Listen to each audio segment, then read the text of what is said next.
ओम श्री परमात्मने नमः। ओम श्री परमात्मने नमः। ओम श्री हरिनारायणाय नमः। फाल्गुन मास कृष्ण पक्ष की विजया एकादशी का महात्म्य। युधिष्ठिर ने पूछा, वासुदेव, फाल्गुन के कृष्ण पक्ष में किस नाम की एकादशी होती है? कृपया करके मुझे बताइए।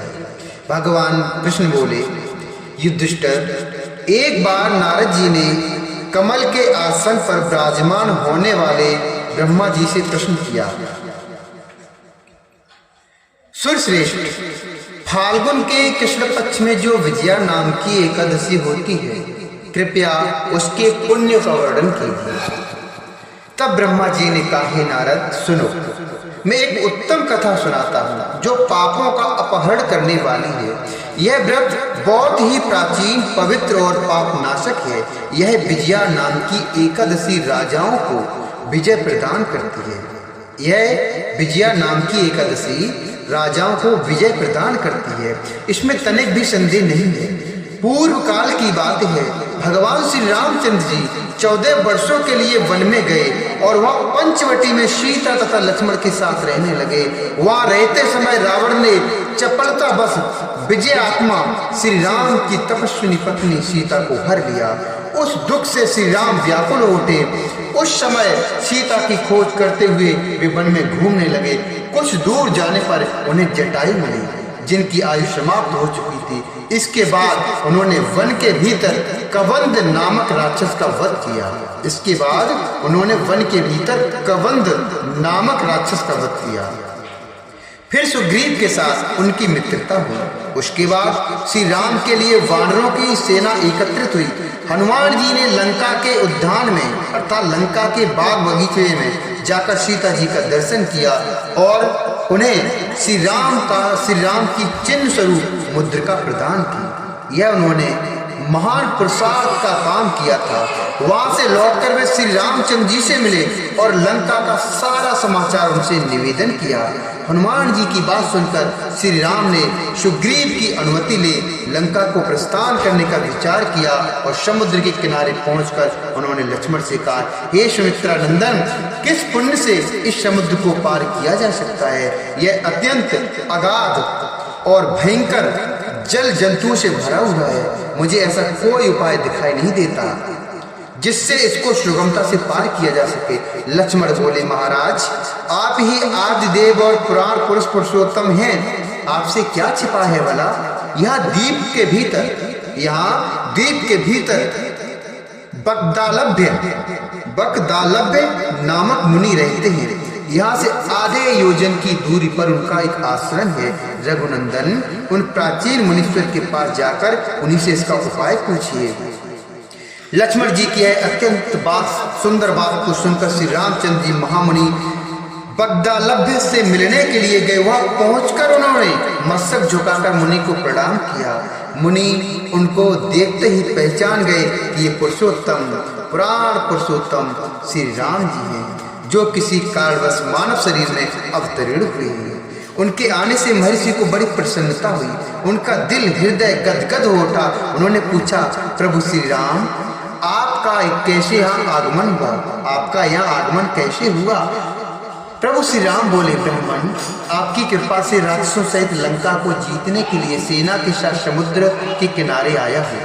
आपकी कृपा से राक्षसों सहित लंका को जीतने के लिए सेना के साथ में समुद्र के किनारे आया हूँ। हे मुनि, अब जिस प्रकार समुद्र पार किया जा सके वह उपाय बताइए, मुझ पर कृपा कीजिए। बकदालभ्य ने कहा, हे प्रभु श्री राम, फाल्गुन के कृष्ण पक्ष में जो विजया नाम की एकादशी होती है, उसका व्रत करने से आपकी विजय होगी। निश्चय ही आप अपनी वानर सेना के साथ समुद्र को पार कर जाएंगे। हे राजन, अब इस व्रत की फलदायक विधि सुनिए। दशमी का दिन आने पर एक कलश स्थापित करेंगे। वह सोने, चांदी, तांबे अथवा मिट्टी का भी हो सकता है।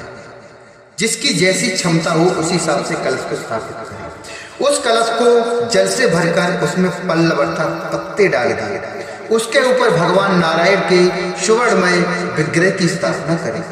फिर एकादशी के दिन प्रातःकाल स्नान करें। कलश को पुनः स्थिरता पूर्वक स्थापित करें। कलश को पुनः स्थिरता पूर्वक स्थापित करें। माला, चंदन, सुपारी तथा नारियल आदि के द्वारा विशेष रूप से उसका पूजन करें। कलश के ऊपर सप्त धान और जौ रखें। गंध, धूप, दीप और भांत भांत के नैवेद्य से पूजन करें। कलश के सामने बैठकर वह सारा दिन उत्तम कथा वार्ता आदि के द्वारा व्यतीत करे तथा रात में वह जागरण करे। अखंड व्रत की सिद्धि के लिए घी का दीपक जलाए।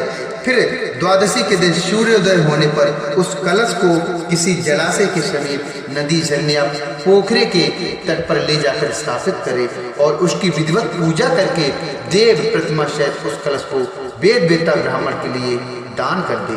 महाराज, कलश के साथ ही और भी बड़े बड़े दान देने चाहिए। श्री राम अपने युद्धपतियों के साथ इसी विधि से प्रत्यन पूर्वक विजया का व्रत कीजिए, इससे आपकी विजय होगी। ब्रह्मा जी कहते हैं, हे नारद, यह सुनकर श्री रामचंद्र जी ने मुनि के कथनानुसार उस समय विजया एकादशी का व्रत किया। उस व्रत करने से श्री रामचंद्र जी विजय हुए। उन्होंने संग्राम में रावण को मारा, लंका पर विजय पाई और सीता को प्राप्त किया। बेटा, जो मनुष्य इस विधि से व्रत करते हैं, ब्रह्मा जी ने नारद जी से कहा, बेटा, जो मनुष्य इस विधि से व्रत करते हैं उन्हें इस लोक में विजय प्राप्त तो होती है और उनका परलोक भी अक्षय बना रहता है। भगवान श्री